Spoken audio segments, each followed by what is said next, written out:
Hello everyone, my name is Jamin. Thanks so much for visiting my channel. In this video, I have an Asus ROG Strix G16, the 2023 model. I'm going to take you on a teardown or disassembly tour, show you how to get inside, and many of the various components you can access or upgrade once you're in. So first thing, power down your computer, make sure that it's off and unplugged from your charger. We're then going to flip your computer over to access the bottom case screws. Now this computer has 11 screws near the red arrows that need to be removed. The bottom screw near the blue arrow is a captive screw that will not actually come out of the bottom case when you unscrew it. It actually lifts the bottom case up a little bit to help you start prying it off. After you have the screws removed, you take a small flat pry tool and you're going to start in that corner near the blue arrow and you're going to pry the seam of the bottom case up from the rest of the computer. Now don't put the pry tool too far in, you could damage some internal components. Keep it on the edge, go nice and slow but firm, and you'll be able to get that bottom case off. After you do, this is what you're looking at for the inside of your computer. Now as a general computer repair side note, whenever I'm working on a computer in my shop, it's sitting on an anti-static mat.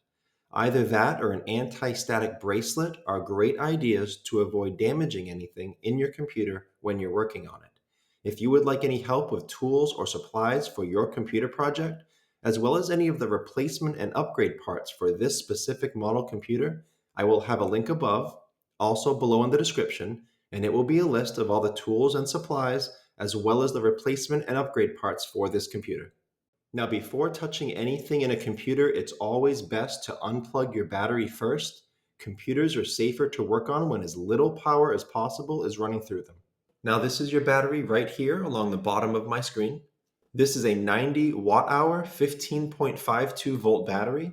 The Asus part number is C41N2109. I will have all that information below in the description for your reference, but I will also include a replacement battery in that list I told you about with all of the tools and supplies and replacement parts for this computer.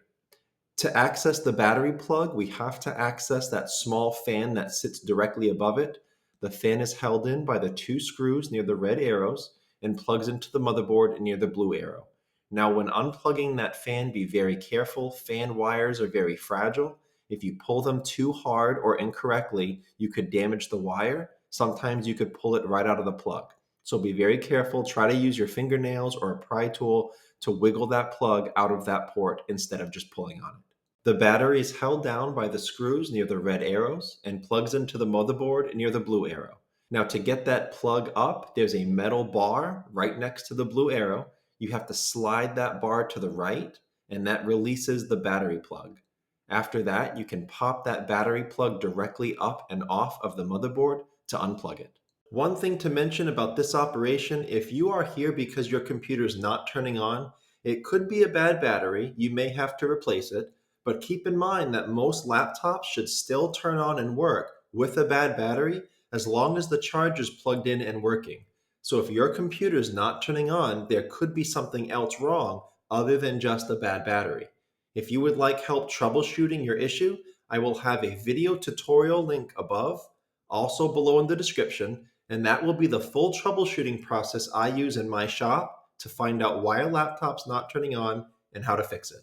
This black guard, noted by the blue arrow, sits on top of two SODIMM RAM ports stacked on top of each other.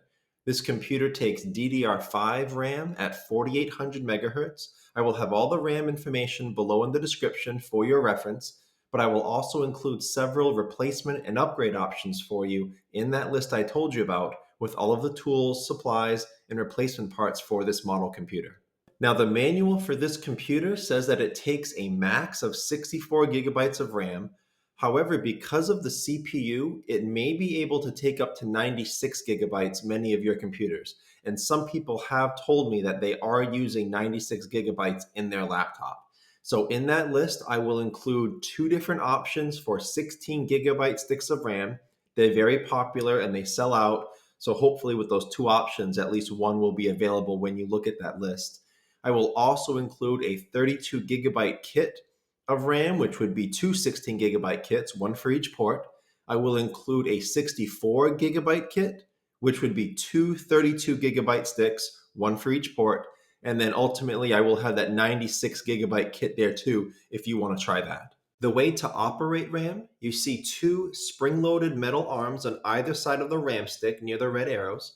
The way to get the RAM out is you would gently pry those apart from each other, away from the RAM stick. The RAM will then release. It'll often pop up a little bit, and then you can pull it out of that port. To get the RAM stick back in, if you'll notice near the blue arrows, there's a long section to the plug and a short section. So you can only get the RAM stick in one way. You can't put it in upside down. Once you get it in, get it nice and lined up and flush. Make sure the gold section near the green arrow, make sure that's nice and even along the length of the port. Once it is, you just press down on the RAM stick and the metal arms will latch onto it and hold it in place. As far as storage, noted by the red arrows, this computer has two M.2 NVMe PCIe ports. They both take 2280 sized Gen 4 solid state drives.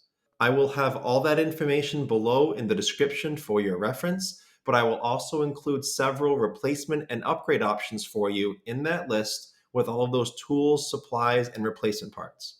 I will have a 1 terabyte stick, a 2 terabyte, and a 4 terabyte stick to choose from.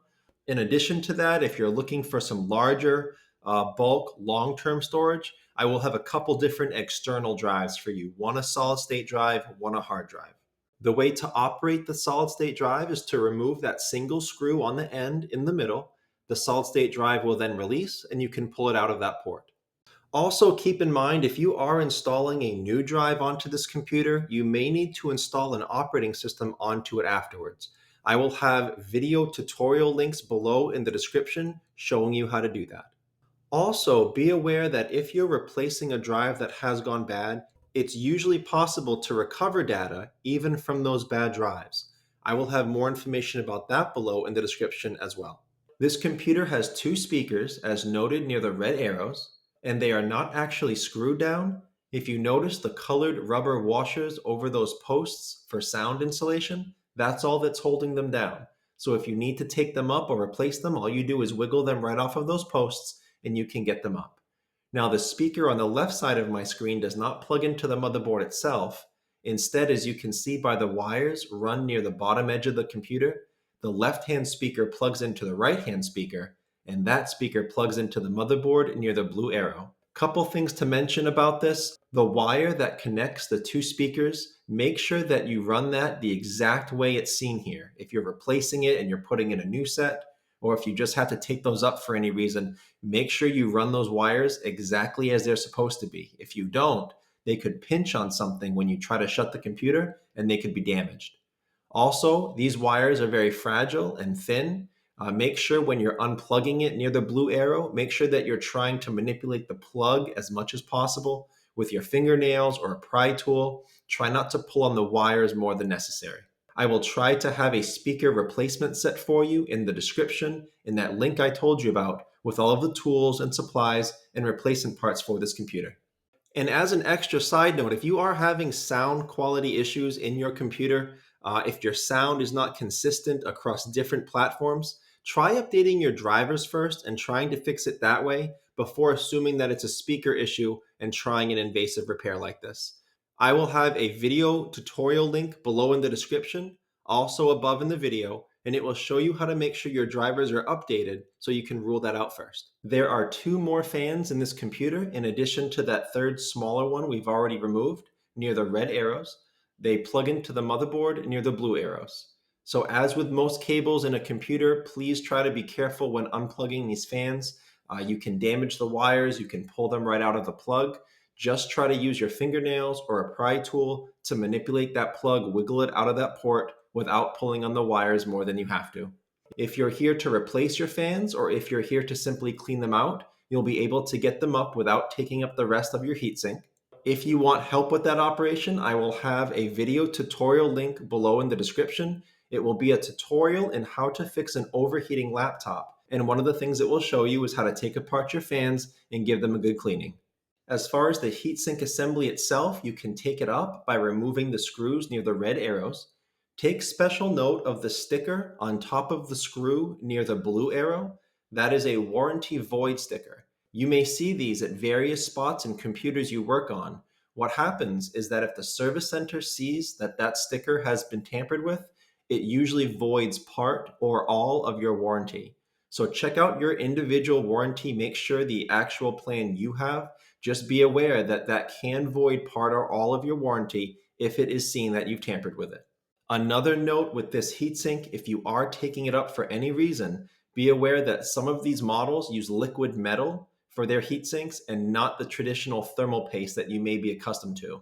So if yours uses liquid metal, don't replace it with thermal paste. Keep using liquid metal. I will have a thermal paste option and a liquid metal option example in that list I told you about in the description with all of the tools and supplies and replacement parts for this computer.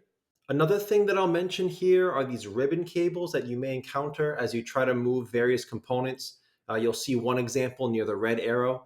Those black clips that hold those ribbon cables down are very fragile and very easy to break. And if you break them, you're probably not going to be able to find a replacement, which means that your ribbon cables may never secure down well again. So when you're operating those, be very careful. The way to operate them is to use a small, very, very flat pry tool, slide it up in the direction of the red arrow underneath the black clip. You then gently pry it up to release the ribbon cable. The clip will open like a book cover. It will open on the end of the red arrow, and its hinges are on the upper end near the blue arrow. And once you open that like a book cover, you'll be able to slide out that ribbon cable.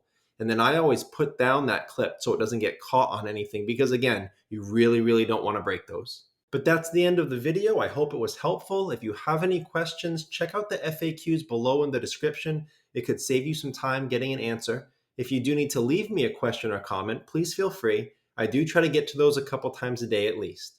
Thanks so much for watching, everyone. I look forward to seeing you on my next video.